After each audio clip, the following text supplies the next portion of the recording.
Radhe Radhe everyone. आज की इस वीडियो में मैं आपको रथ सप्तमी की बहुत ही सरल पूजा विधि बताऊंगी। इससे पहले भी मैंने कई वीडियोस दिए हैं जिसमें मैंने विस्तृत रूप से ट्रेडिशनल तरीके से किस प्रकार से रथ सप्तमी का पूजन किया जाता है वो आपके साथ शेयर करा है। उस वीडियो का लिंक आपको डिस्क्रिप्शन में मिल जाएगा, तो उस वीडियो को भी आप देख सकते हैं। आज की इस वीडियो में मैं आपको बहुत ही सरल विधि पूजा की बताने वाली हूँ। माघ मास के शुक्ल पक्ष की सप्तमी तिथि को आरोग्य सप्तमी, सूर्य सप्तमी, भानु सप्तमी, रथ सप्तमी, संतान सप्तमी, माघी सप्तमी कई नामों से जाना जाता है। और यदि ये सप्तमी रविवार को पड़ती है तो इसे अचला भानु सप्तमी भी कहा जाता है। इस दिन सूर्य जयंती भी मनाई जाती है क्योंकि माना जाता है कि इस दिन भगवान सूर्य का जन्म हुआ था। तो देखिए, ये जो पूजन है ये हमें सुबह सुबह जब सूर्य उदय हो रहे हों तब हमें सूर्य के प्रकाश में करना चाहिए। इस तरीके से खुले में कहीं भी छत पर, बालकनी में आप एक चौकी लगाएं सूर्य की ओर मुख करके, और उसके ऊपर चाहे तो देखिए सूर्य भगवान की फोटो प्रतिमा भी आप रख सकते हैं। नहीं तो चौकी को शुद्ध करने के बाद में आप इस प्रकार से गेहूँ, क्योंकि देखिए सूर्य भगवान की पूजा में गेहूं का बहुत महत्व रहता है। गेहूं का जो रंग होता है थोड़ा लाल होता है। उसके ऊपर आप एक पान का पत्ता या फिर कोई भी शुभ पत्ता आप रख सकते हैं, वट वृक्ष का या पीपल का। और वहाँ पर सूर्य भगवान की यदि तांबे की आपके पास इस प्रकार से प्रतिमा हो तो वहाँ पर उसे भी विराजमान करें। घी का एक दीपक प्रज्वलित करें और यहाँ पर एक धूप भी आप प्रज्वलित कर दें। उसके बाद में जल का छींटा देंगे। इस प्रकार से जल का छींटा दे करके मनी मन सूर्य भगवान को हम स्नान करा देंगे और एक हम अर्घ्य का लोटा तैयार करेंगे। तांबे का हमें लेना है क्योंकि सूर्य की धातु तांबा मानी जाती है। और उसके अंदर हम जल और थोड़ा सा लाल चंदन, अक्षत और गुड़ डाल करके और एक गुड़हल का पुष्प यदि उपलब्ध हो तो वो हम इस तरीके से अर्घ्य का लोटा तैयार कर लेते हैं। नहीं तो आप कोई भी पुष्प ले सकते हैं, पीला या लाल जो भी मिल जाए। गुड़हल का पुष्प पूजा में विशेष रूप से प्रयोग किया जाता है। उसके बाद में हम लाल चंदन से ही तिलक करेंगे।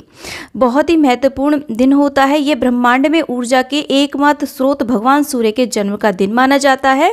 इसी दिन से भगवान सूर्य अपने 7 अश्व वाले रथ पर सवार होकर के विचरण प्रारंभ करते हैं। और संपूर्ण ब्रह्मांड का न केवल सूर्य भगवान ऊर्जा का स्रोत है बल्कि ये स्वस्थ जीवन को भी प्रदान करने वाले प्रत्यक्ष देवता माने जाते हैं।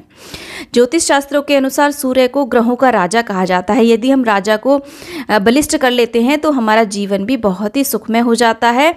और माना जाता है कि यदि हमारी जन्म कुंडली में सूर्य अगर प्रबल होते हैं ना तो व्यक्ति को उच्च पद, सम्मान, प्रतिष्ठा की प्राप्ति होती है। तो इसलिए उत्तम संतान की प्राप्ति के लिए भी ये व्रत पूजन किया जाता है, इसीलिए इसे संतान सप्तमी के नाम से भी जाना जाता है। तो देखिए, हमने इस दीपक को भी टीका किया है और जो हमने जल का लोटा भर के रखा है कलश रूप में, वो उसको भी हम इस तरीके से स्वास्तिक बना देंगे और लाल चंदन का प्रयोग करेंगे। उसके बाद में वस्त्र रूपी कलावा अर्पित करेंगे। आप चाहे तो जनेऊ भी अर्पित कर सकते हैं। तो सूर्य भगवान की स्थिति को अपने जीवन में मजबूत करने के लिए रथ सप्तमी के दिन धूप दीप से सूर्य भगवान की पूजा सूर्य के प्रकाश में करनी चाहिए। उन्हें भोग लगाना चाहिए। साथ ही साथ सूर्य के नाम से दीपदान भी करना चाहिए। सूर्य के नामों का पाठ करना चाहिए। आदित्य हृदय सूक्त का भी आपको पाठ करना चाहिए। गजेंद्र मोक्ष पाठ का भी आप पाठ कर सकते हैं। गुड़हल के पुष्प या जो भी पुष्प मिल जाए वो आप यहाँ पर अर्पित करें। सूर्य भगवान की आप या मन ही मन मंत्रों का जाप करते रहें। तो बहुत ही सिंपल ये पूजन होता है। लाल वस्त्र पहन करके ही आपको ये पूजन करना चाहिए। और भोग में लाल वस्तुएं जैसे कि गुड़ या फिर देखिए यहाँ पर हम पेड़े अर्पित कर रहे हैं। थोड़ा सा लाल कलर की मिठाइयाँ अर्पित करें, लाल रंग के फल अर्पित करें। जो भी इसके अलावा देखिए जो भी फल उपलब्ध हों वो भी आप अर्पित कर सकते हैं। गेहूं के आटे से बना हुआ हलवा भी आप अर्पित कर सकते हैं और तिल की भी कोई मिठाई अर्पित कर सकते हैं क्योंकि माघ का महीना होता है। इस तरीके से आप चाहें तो यहाँ पर तिल से छोटा सा हवन भी कर सकते हैं। और आज के दिन सूर्य भगवान को यहाँ पर मीठा मिला करके दूध का भोग ज़रूर लगाया जाता है। तो यहाँ पर दूध का भोग भी हम अर्पित कर देंगे। इस तरीके से बहुत ही सिंपल ये पूजन होता है। लाल आसन पर बैठ करके, लाल वस्त्र धारण करके ये पूजन हमें करना चाहिए। इस प्रकार से सूर्य की उपासना करने से आयु, आरोग्य, पद, प्रतिष्ठा प्राप्त होती है। चर्म रोग और नेत्र रोग में सुधार आता है। तो रथ सप्तमी के दिन इस प्रकार से हमें सूर्य भगवान का पूजन करना चाहिए। अगर आपके पास तांबे के सूर्य भगवान भी नहीं है तो कोई बात नहीं, साक्षात सूर्य, देखिए सूर्य की उपासना के लिए हमें किसी भी प्रतिमा मूर्ति की आवश्यकता नहीं है। साक्षात सूर्य के प्रकाश में बैठ करके आप चौकी के ऊपर गेहूं से बना लीजिए सूर्य भगवान, चंदन से बना लीजिए, उनका आप पूजन कर सकते हैं। साक्षात देव हैं ये, इनका इस प्रकार से पूजन करें। तो जानते हैं हैं कि अब इस दिन हमें व्रत कैसे करना है। देखिए, ये जो व्रत है ये मीठा व्रत माना जाता है, यानी कि इसमें नमक संपूर्णतः वर्जित होता है, किसी भी प्रकार का हो वो वर्जित होता है। और इसमें नमक, अदरक, सरसों का तेल बिल्कुल वर्जित माना जाता है। तो शाम को आप एक समय मीठा अन्न का, यानी कि गेहूं का आप कोई भी भोजन कर सकते हैं। गेहूं के आटे का हलवा बना सकते हैं, मीठा पराठा बना के खा सकते हैं। यदि आपको शुगर आदि है तो आप मीठा ना खाएं, आप सिर्फ फलाहारी आप इस व्रत को रख सकते हैं। और अगर आप देखिए चाहें तो बिना व्रत रखे भी शुद्ध सात्विक रहते हुए आप इस पूजन को कर सकते हैं। बहुत ही शुभ दिन होता है, सूर्य भगवान का आप ज़रूर पूजन करें। और इस दिन से आप चाहें तो डेली सूर्य भगवान की पूजा करने का भी संकल्प उठा सकते हैं।